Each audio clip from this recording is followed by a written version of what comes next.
There was an idea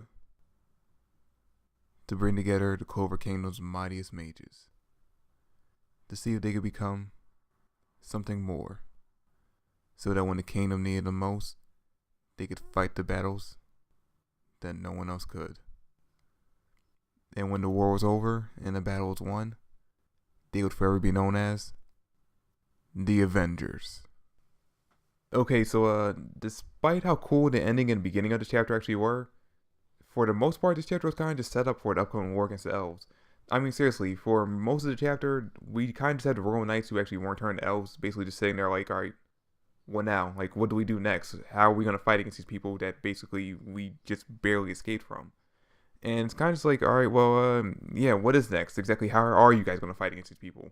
I mean, you guys, even you know, who actually is so much stronger nowadays, actually has the body or the mana of an elf, barely escaped. So how are you guys actually going to win this war now? And it's basically kind of what it comes down to. It's basically everyone's kind of like, all right, what are we going to do next? Or how are we going to fight this? I will say this though, the beginning of the chapter actually did open up with a pretty epic moment.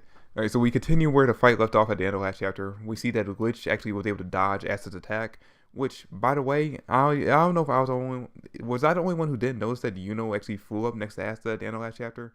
Because he's right there next to him in the beginning of this chapter, and I actually went back and looked, and I don't remember him going up there with him, so I'm not sure exactly how the fuck he's sitting right there next to him, this close, like literally sitting there right next to him at the beginning of the chapter, if it's supposed to be like picking up at the exact moment where the last chapter ended off.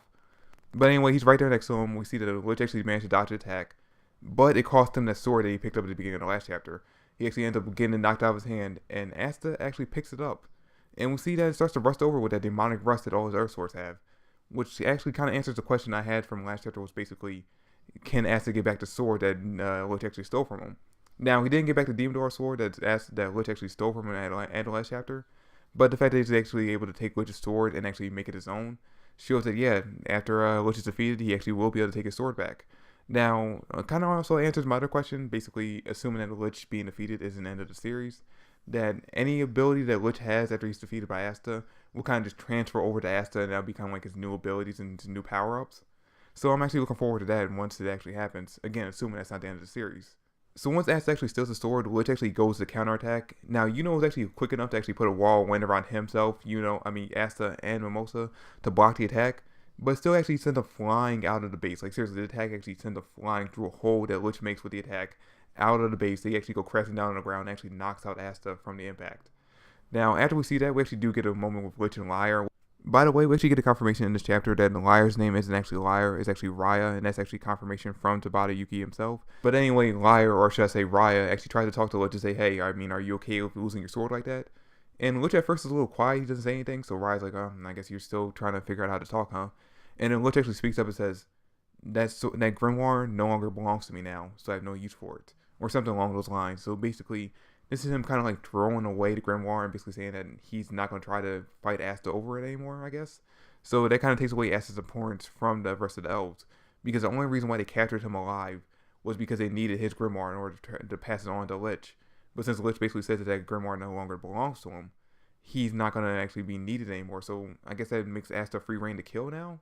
But anyway, like I said at the beginning of the video, as soon as Asta actually wakes up, he sees pretty much everyone from the Royal Knights who weren't basically turned to elves, kind of just sitting around like, alright, what are we going to do next? And since Mereoleona's been knocked out still from her fight against the 6 elves, it's basically up to Nozel to actually take the leadership role. And he actually surprises me in this chapter, because he actually kind of respects Asta a little bit, I guess, at this point. After everything he's been through, he actually kind of has a little bit of respect for him.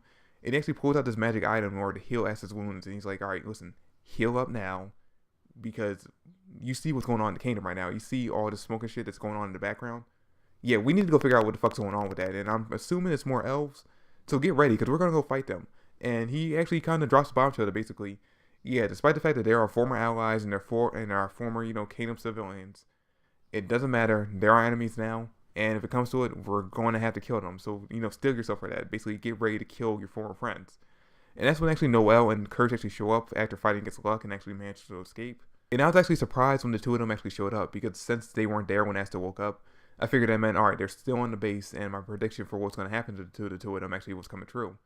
And that's basically, since we haven't seen them since they actually started their fight against Luck, I figured that meant that off-panel or off-screen, Kirsch actually got killed off by Luck, and Noelle was being held captive since she's royalty, and that would be like kind of the driving force for Asta during this war, basically to make him fight that much harder since he wants to save Noelle, a teammate and friend. Basically, that would be kind of like the whole plot point for him. But instead, no, they actually end up showing up, and we actually find out from Noelle that basically Luck might actually still be fighting against the elf that's actually controlling his body. Because she said that when they were fighting, Luck actually purposely never landed an attack on her, even though he beat the shit out of Kirsch. I mean, certainly Kirsch looks like he's on death's row at this point. But anyway, she says that, yeah, Luck is actually kind of fighting back against it and purposely missing all his attacks against her. And she actually uses that as an excuse to basically say, no, we can't kill them.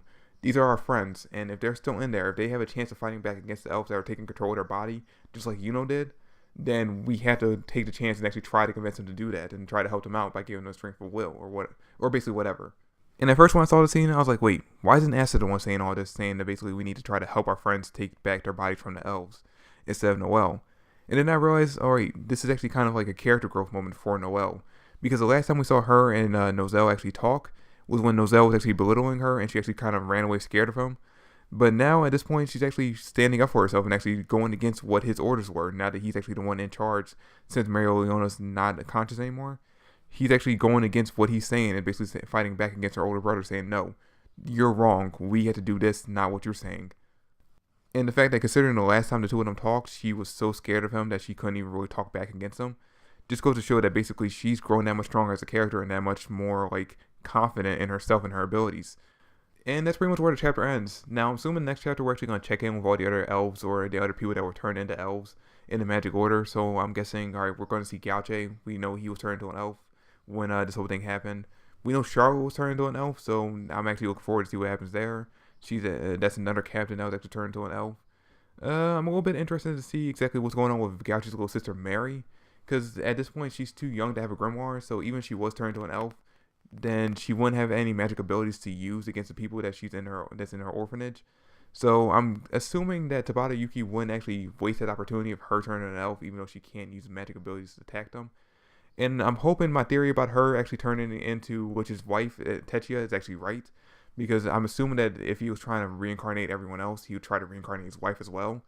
So yeah, I'm hoping that kind of theory is correct and that she would actually end up being on their side or on the human side and not basically against them. Because if the plan going forward is to actually try to help the people that return to elves turn back into their normal selves, then you're going to need people with connections or like, deep connections to the person that was turned to an elf.